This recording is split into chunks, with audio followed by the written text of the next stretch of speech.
Assalamualaikum warahmatullahi wabarakatuh.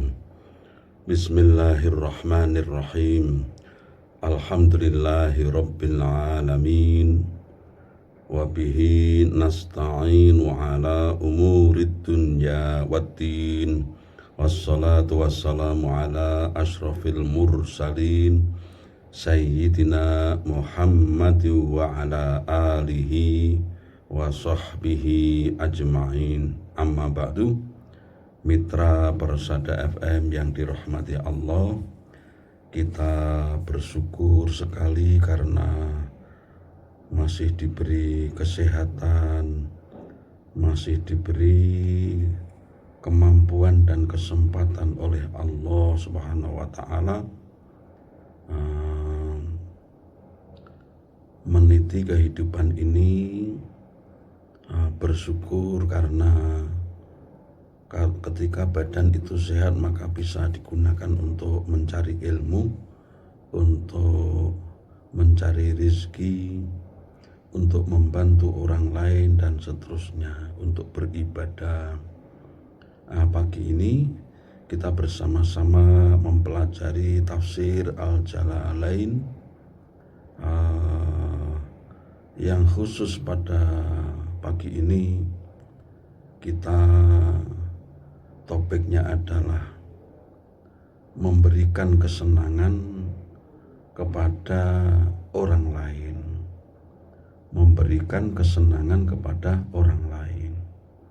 Ini kita ambilkan dari hadis-hadis Kanjeng Nabi Sallallahu Alaihi Wasallam dan kisah sahabat, kisah tabi'in.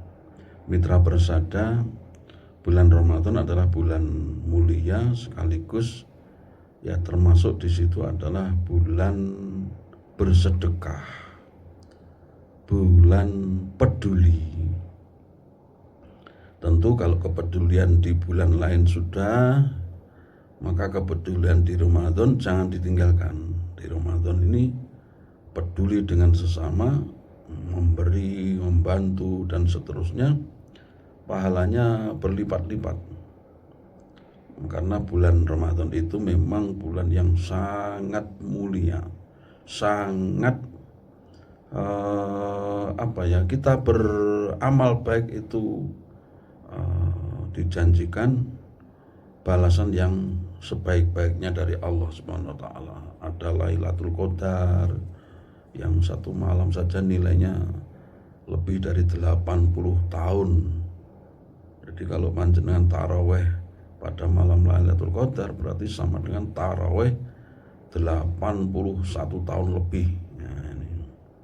Kalau membaca satu ilmu, satu hadis, berarti seperti membaca ayat atau hadis selama 80 tahun lebih itu.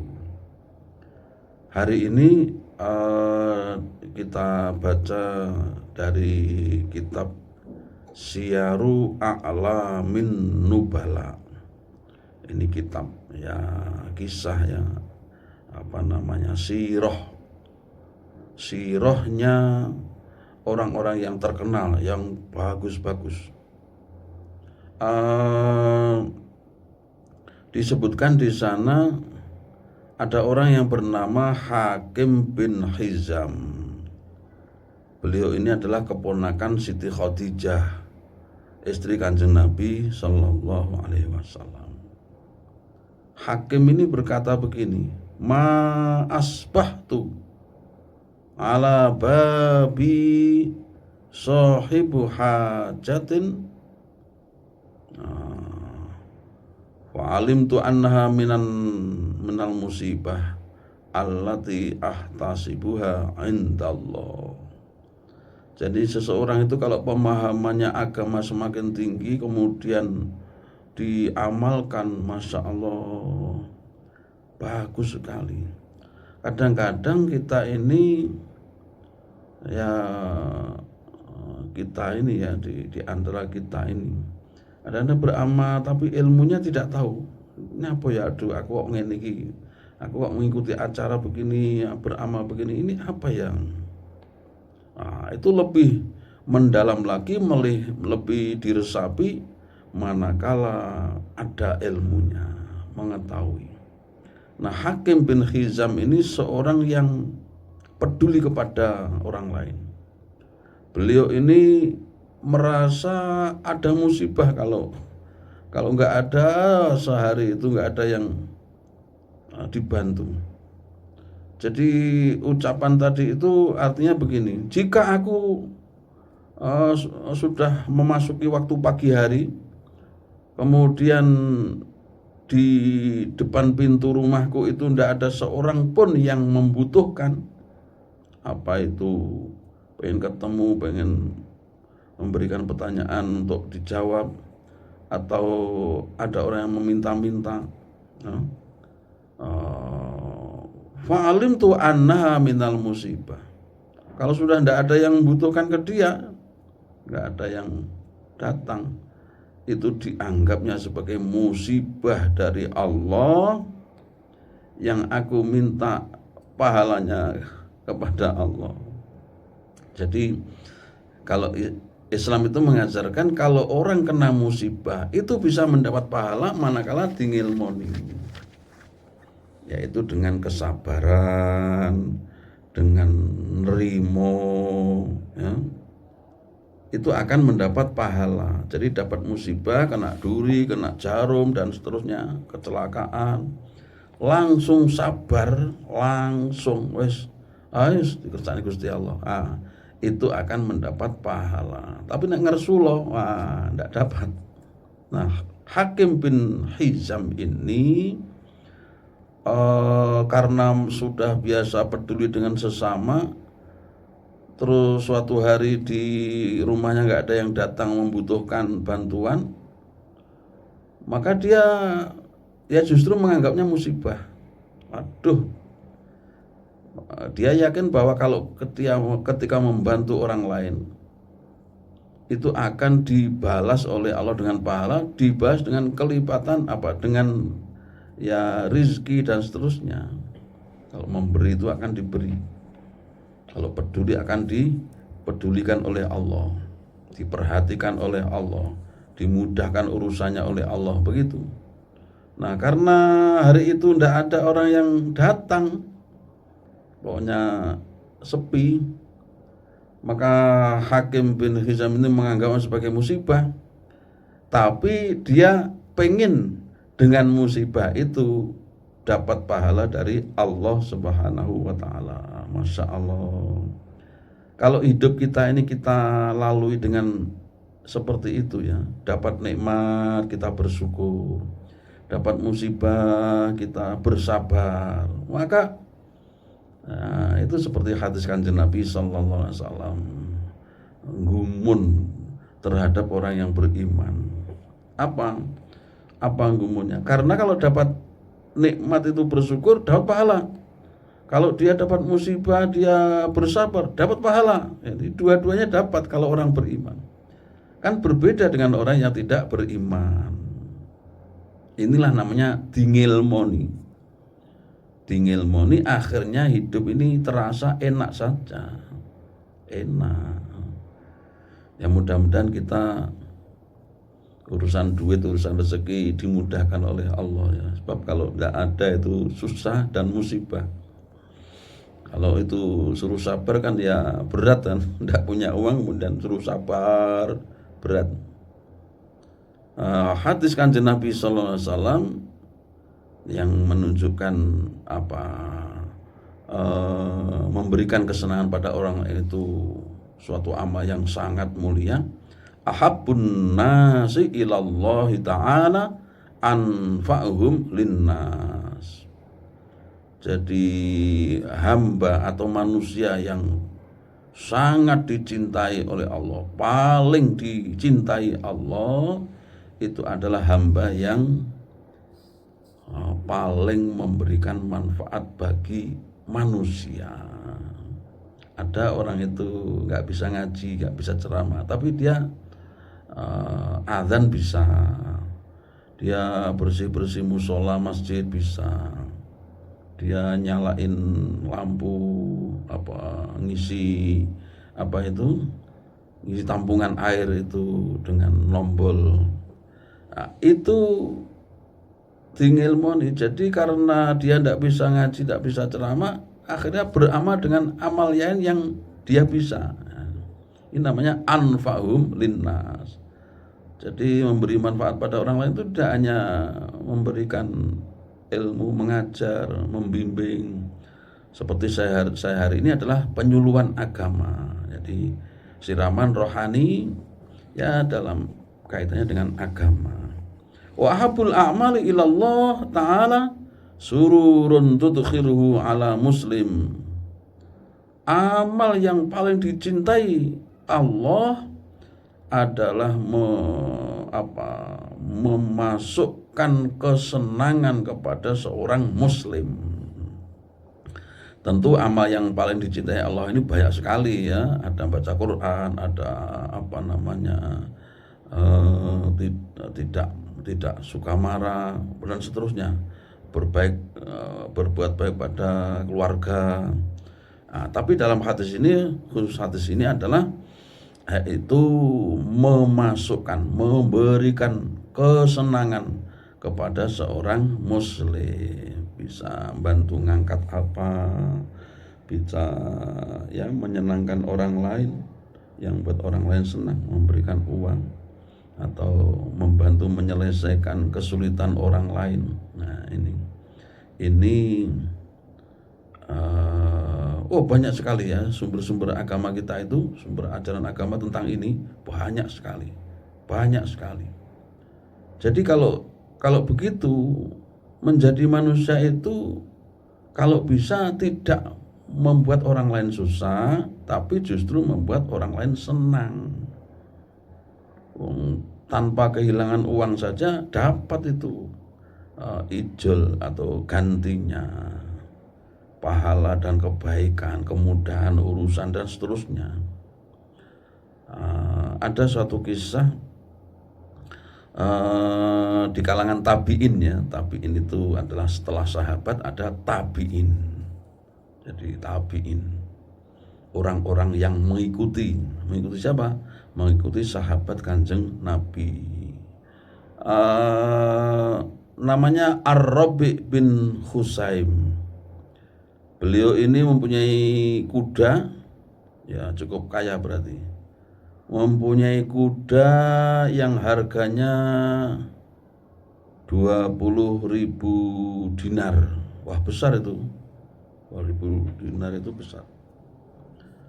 Tapi nggak tahu bahwa suatu saat itu kudanya ini hilang, dicuri oleh orang lain.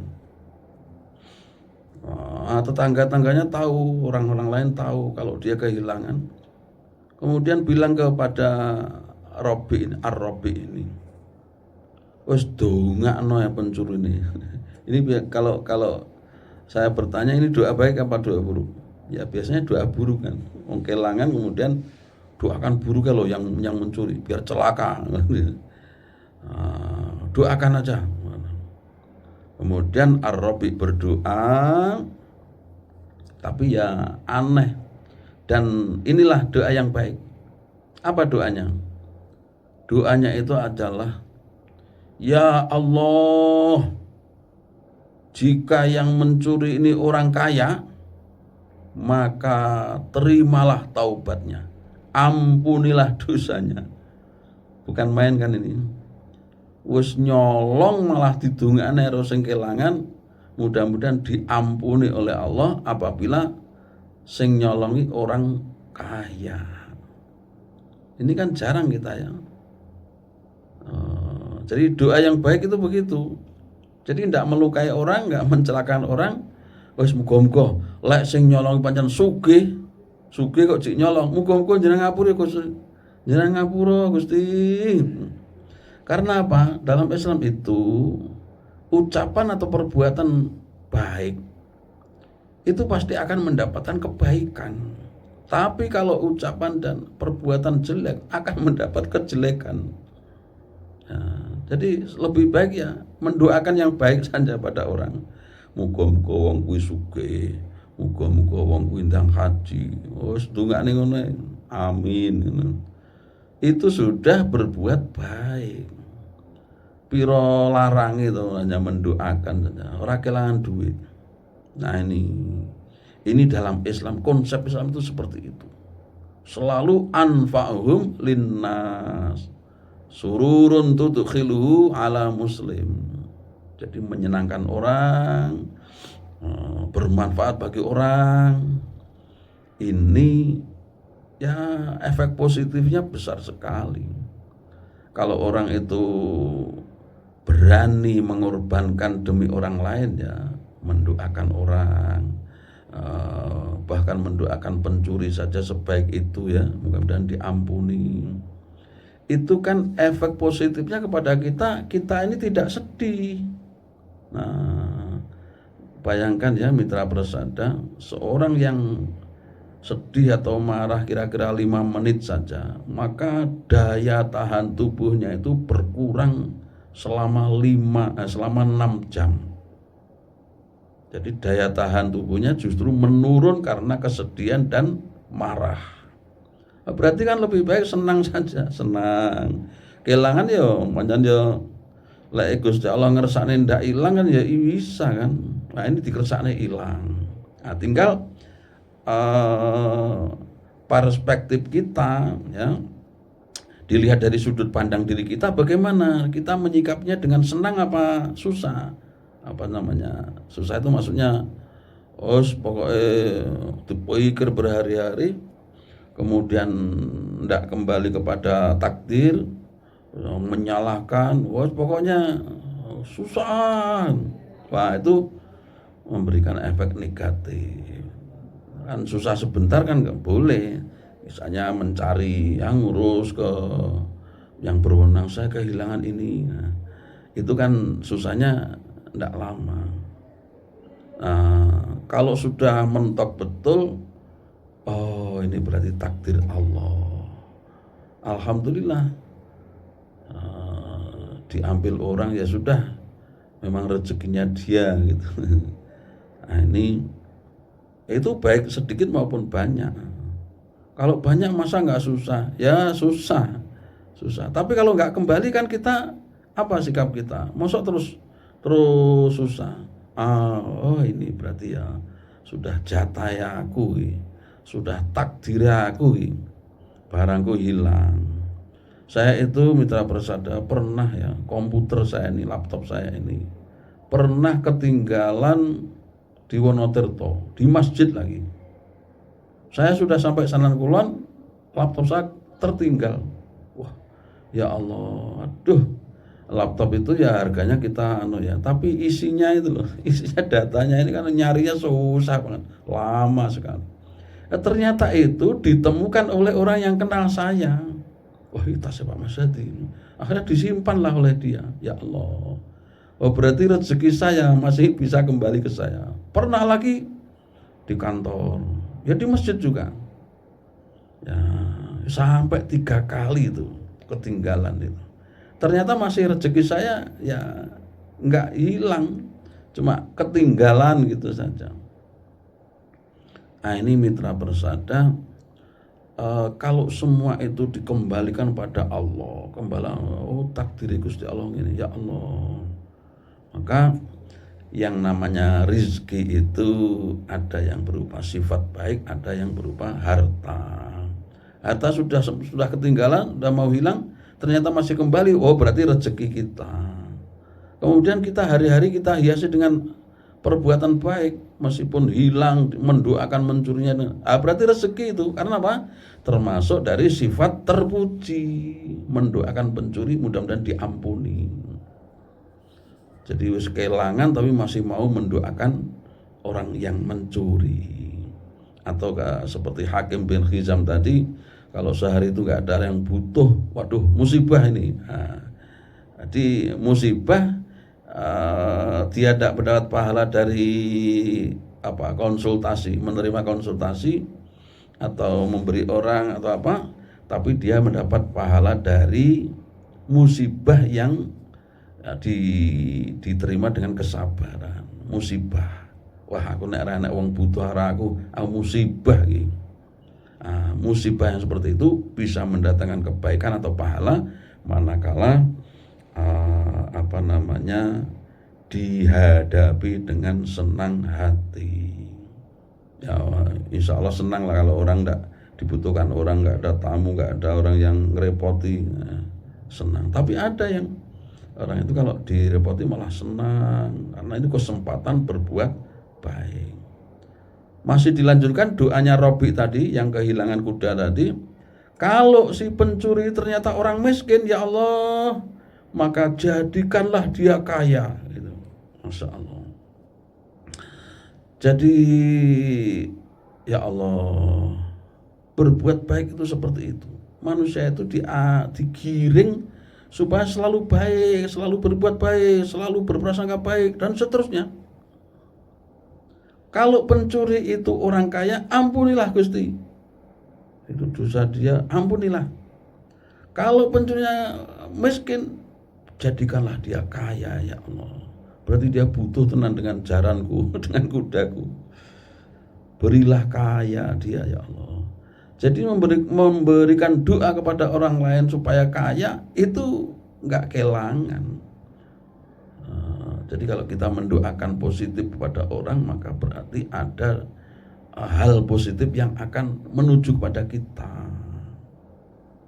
Ini otomatis. Karena kita ini punya Tuhan ya, punya Allah Subhanahu wa taala yang tahu segalanya, yang memberi balasan baik bagi pelaku kebaikan. Nisbate wong sing kelangan kok cek gelem ndongakne pencurine, wah berarti kelangan tur masih berbuat baik, masih mau berbuat baik. Ini nilai puasa itu ya, nilai puasa Ramadan diantaranya kita ambil dari situ. Jadi karena kita ini setiap maghrib diberi makan oleh Allah, setiap sahur dibangunkan oleh Allah, kita bisa berpuasa, bisa tarawih, bisa baca Quran, bisa sahur. Sahur itu kan sunat ya, makan sahur saja dapat pahala. Jadi puasa melatih kita apa? Membiasakan kebaikan, termasuk ketika kita dapat musibah seperti kehilangan kuda, seperti tidak ada tamu di rumah, tidak ada orang yang bertanya, tidak ada orang yang meminta-minta. Itu dianggap musibah menurut hakim tadi. Dalam riwayat hadis yang lain dari Ibnu Umar ini namanya Abdullah Ibnu Umar. Kanjeng Nabi Sallallahu Alaihi Wasallam bersabda, wali an amsya ma'a akhin fi hajatin ahabbu ilayya min an a'takifa fi hadal masjidi, yakni masjidan Nabi, masjidal Madinah syahron. Ini hadis riwayat Imam Tabrani. Jadi sungguh aku berjalan bersama saudaraku yang muslim untuk sebuah keperluan, itu aku lebih mencintainya dibanding iktikaf di Masjid Nabawi ini. Ini sabda Nabi loh ya, sabda Nabi. Jadi aku membantu orang memenuhi keperluannya, itu aku lebih suka dibanding iktikaf sebulan di Masjid Nabawi. Maka bergembiralah orang-orang yang lebih menikmati membantu orang lah daripada iktikaf meneng selama sebulan. Berat itu. Pahalanya berapa itu iktikaf? Banyak sekali, apalagi di Masjid Nabawi. Itu ternyata ada yang lebih baik, yaitu apa? Memberikan bantuan kepada orang yang membutuhkan, memberikan kepedulian kepada orang yang memerlukan, yang punya hajat. Maka kalau di lingkungan kita itu ada permintaan untuk menjadi rewang ya, Wah, kita laksanakan dengan sebaik-baiknya. Wah, itu sudah yang punya rumah senang. Nah, kita pun senang dengan membantu itu. Itu kita akan efek positifnya pasti ada. Pasti gembira ada nilai nikmat tersendiri. Jadi membuat orang lain itu bahagia itu merupakan amal yang terpuji. Amal yang terpuji. Jangan mempersulit orang lain. Kalau mempersulit ya Masya Allah bisa jadi akan dipersulit. Saya punya teman itu orangnya entengan, suka membantu. Masya Allah. Anaknya itu habis kuliah, selesai kuliah daftar jadi pegawai, langsung diterima. Masya Allah, saya angan-angan, oh itu mungkin barokahnya dia selama ini berbuat baik, dibalas oleh Allah, anaknya dimudahkan. Kalau anak sudah pengen menjadi pegawai kemudian tidak diterima kan agak susah kan. Tapi kalau anak sudah ingin kemudian dipenuhi oleh Allah, lulus, akan itu kan kesenangan tersendiri. Kecuali kalau anak itu tidak pengen jadi pegawai. Nah ini kita itu selalu mengambil pelajaran dari kejadian-kejadian yang ada di sekitar kita, Masya Allah. Ya, mari anak-anak kita itu kita suruh mencari ilmu setinggi mungkin. Nah, kalau lulus kan pasti dapat ijazah kan. Nah, tapi niatnya tolabul ini mencari ilmu gitu. Nanti kalau sudah waktunya dapat ijazah dapat sendiri. Gitu. Nah, mempunyai ijazah itu sangat penting. Jadi sangat penting. Yang penting kita itu mencari cangkulnya terlebih dahulu. Adapun nanti digunakan atau tidak itu urusan nanti. Yang penting kita punya pacul, punya cangkul, punya keahlian, kursus, sekolah, kemudian dapat sertifikat, dapat ijazah. Nah, kalau suatu saat ada lahan lowongan pekerjaan, kemudian diminta ijazahnya apa? Wah, kita siap. Nah, kalau kita tidak punya apa-apa, keahlian tidak, ijazah tidak, Masya Allah, kita lihat ya, keahlian tidak punya, berarti nggak punya ilmu belas. Ijazah juga tidak punya.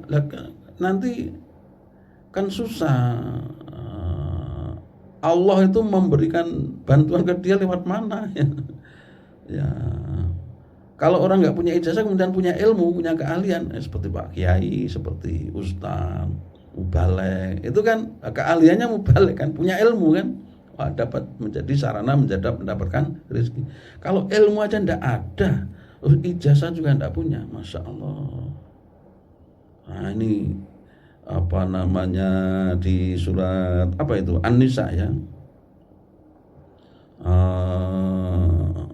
dzurriyyatan dhi'afan itu kan. Jadi kita khawatir apabila meninggalkan keturunan yang lemah. Lemah apa? Lemah ekonomi, lemah sumber daya, lemah ilmu, lemah segalanya. Itu khawatir karena di zaman ini dibutuhkan orang yang punya keahlian. Mitra Persada, afdalul a'mali an tudkhila ala akhikal mu'min sururon. Tadi sama dengan yang tadi ya. Kemudian ada hadis lain lagi, wallahu fi aunil abdi ma kana al abdu fi auni akhi. Ini hadis sahih riwayat Imam Muslim. Allah itu menolong hamba selagi hamba itu menolong saudaranya. Nah ini, maka kebaikan itu tetap harus kita amalkan, harus kita tanam tiap hari. Kebaikan apapun, nyingkrih ini belarak kondalan, membantu memberikan nomor HP pada orang yang tidak punya nomor HP, diberi ini loh nomornya dan sebagainya. Mudah-mudahan di bulan puasa ini Allah memberikan barokah, amin ya rabbal alamin. Wallahul muwaffiq ila aqwamit thariq. Wassalamualaikum warahmatullahi wabarakatuh.